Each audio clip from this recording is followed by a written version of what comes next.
I am unbelievably shocked to see the true meaning behind this episode of Assassination Classroom. Like, as I said last week in my last review of Assassination Classroom, this series is not really about action or battling from what I can see, and it's mainly about peer pressure, social norms, inferiority complex, discrimination, and how you fit in with society and the adult world. And to see how Assassination Classroom tackles these different little sections that's actually real issues in the real world is absolutely stunning.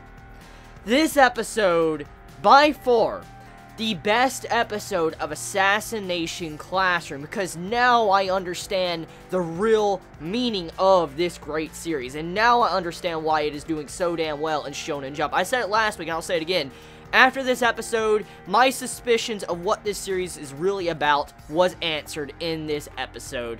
The inferiority complex, building up self-confidence to move forward, and readying a second plan. That is one of the main themes of this episode I do want to mention. So, an assassin is that you're not an assassin if you don't wield a second blade.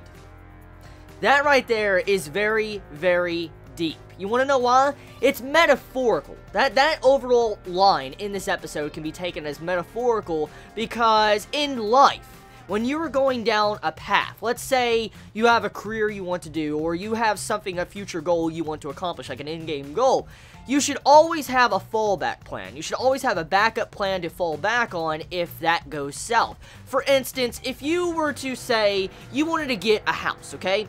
And you wanted this big-ass house that kind of is a mansion. And one day, some plans go wrong and all that to get to this house, and you have to, you know, settle for a trailer. That is your second in-game plan.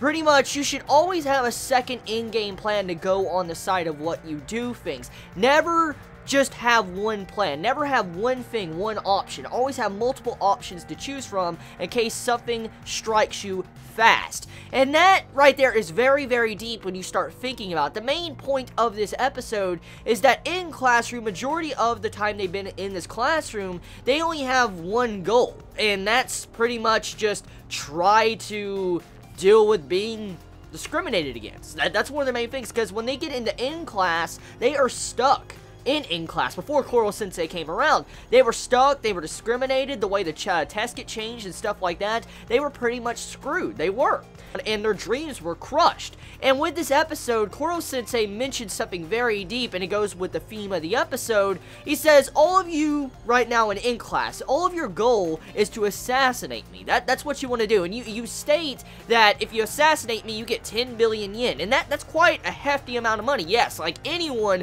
would want that amount of money from the government. But, as he stated, what are you gonna do if this plan was to go south? Like, what if Koro Sensei was to say to get killed by another country? Someone came in and killed Koro Sensei. You know, they wouldn't get any money, so what would they do? What would be their fallback plan?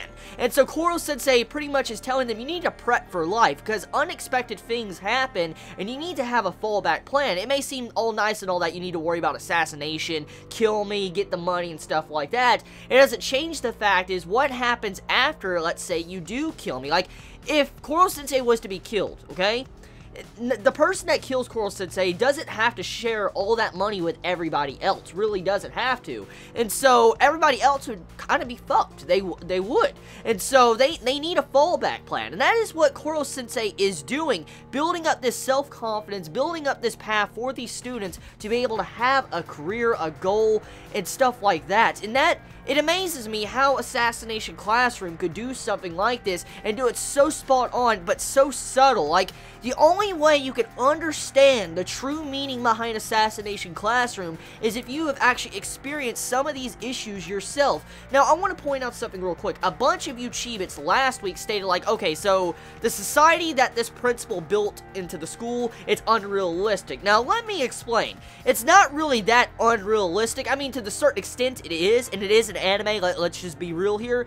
But the overall peer pressure, discrimination, inferiority complex, and multiple things on top of that with another in-game goal, that is real life issues everybody faces one time in their life. Everybody does.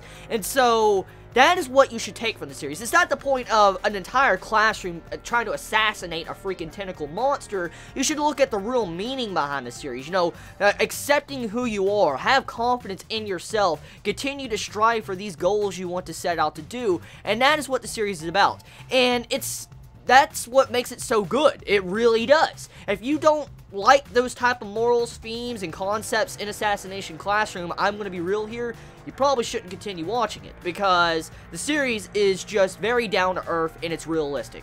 Now, it sounds unbelievable with me saying it's realistic when it's about an assassination going and trying to kill a freaking tentacle monster that'll blow up the entire earth in like less than a year. So, I know it sounds unrealistic, okay? But the meaning behind it, that is what is truly realistic. And I feel like Assassination Classroom needs a lot more respect, because it's tackling these issues in a mature fashion, but at the exact same time, it's keeping the comedy intact. And that's very hard to do, so the writer of this series has done a very damn good job at writing this series. So I'm going to end it here. You all have a wonderful day or night, wherever you live. Please be safe. Chibi out.